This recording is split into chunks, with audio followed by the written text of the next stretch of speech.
Voici deux procès qui symbolisent la tension persistante entre l'Ukraine et la Russie.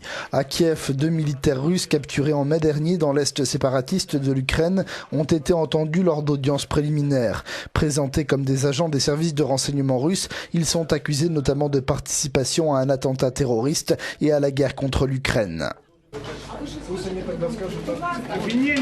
L'accusation ne peut pas se fonder sur des preuves matérielles qui ont été obtenues illégalement à partir de simples suppositions, s'est défendu un prévenu.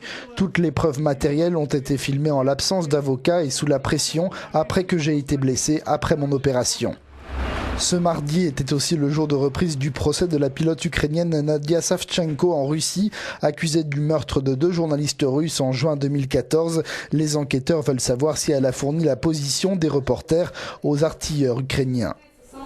Je veux fournir des preuves par le biais du détecteur de mensonges ou polygraphe, comme on appelle cet appareil. Cet interrogatoire a été réalisé mais n'a pas été soumis à la cour. L'accusation a peur que cette pseudo-affaire se dégonfle si le polygraphe démontre que je ne mens pas.